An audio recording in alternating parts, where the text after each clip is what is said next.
Sahabat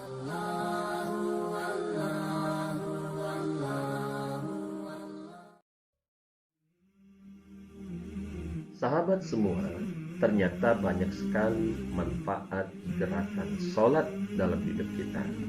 Yang pertama, mempercantik diri. Beribadah secara kontinu bukan hanya menyuburkan iman kita, tapi mempercantik diri luar dalam. Yang kedua, memacu kecerdasan.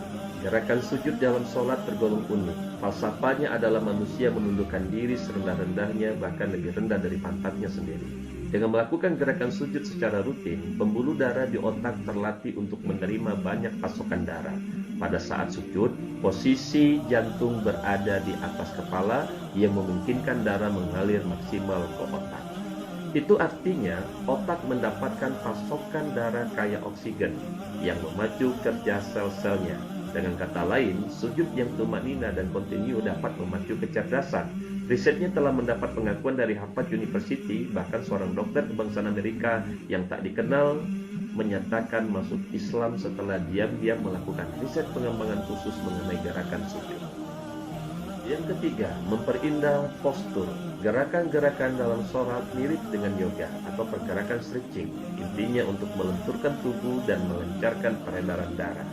Keunggulan sholat dibandingkan gerakan lainnya adalah sholat menggerakkan anggota tubuh lebih banyak, termasuk jari kaki dan tangan.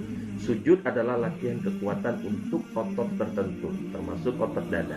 Saat sujud, beban tubuh bagian atas ditumpukan pada lengan hingga telapak tangan. Saat inilah kontraksi terjadi pada otot dada, bagian tubuh yang menjadi kebanggaan wanita. Payudara tidak hanya menjadi lebih indah bentuknya, tapi juga memperbaiki fungsi kelenjar air susu di dalamnya. Memudahkan persalinan. Masih dalam proses sujud, manfaat lain bisa dinikmati kaum hawa saat pinggul dan pinggang terangkat melampaui kepala dan dada. Otot-otot perut berkontraksi penuh. Kondisi ini melatih organ di sekitar perut untuk mengejar lebih dalam dan lama. Ini menguntungkan wanita karena dalam persalinan dibutuhkan pernapasan yang lebih baik dan kemampuan mengejar yang mencukupi. Bila otot perut telah berkembang menjadi lebih besar dan kuat, maka secara alami ia justru lebih elastis. Kebiasaan sujud menyebabkan tubuh dapat mengembalikan serta mempertahankan organ-organ perut pada tempatnya kembali. Yang kelima, memperbaiki kesuburan. Setelah sujud ada gerakan duduk. Sholat ada dua macam sikap duduk, yaitu duduk tahiyat awal dan tahiyat akhir.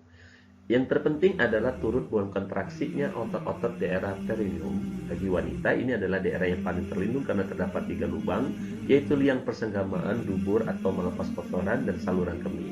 Saat duduk tahiyat akhir, tumit kaki kiri harus menekan daerah perineum. Punggung kaki harus diletakkan di atas telapak kaki kiri dan tumit kaki kanan harus menekan pangkal paha kanan. Pada posisi ini, tumit kaki kiri akan memijat dan menekan daerah perineum. Tekanan lembut inilah yang memperbaiki organ reproduksi daerah perineum. Yang keenam, untuk awet muda. Pada dasarnya, seluruh gerakan sholat bertujuan meremajakan tubuh. Jika tubuh lentur, kerusakan sel dan kulit sedikit terjadi. Apalagi jika dilakukan secara rutin, maka sel-sel yang rusak dapat segera tergantikan. Regenerasi pun berlangsung lancar, alhasil tubuh senantiasa bugar. Gerakan terakhir yaitu salam dan menengok ke kiri dan ke kanan punya pengaruh besar pada kekencangan kulit wajah. Gerakan ini tak ubahnya relaksasi wajah dan leher. Yang tak kalah pentingnya, gerakan ini menghindarkan wanita dari serangan migrain dan sakit kepala lainnya.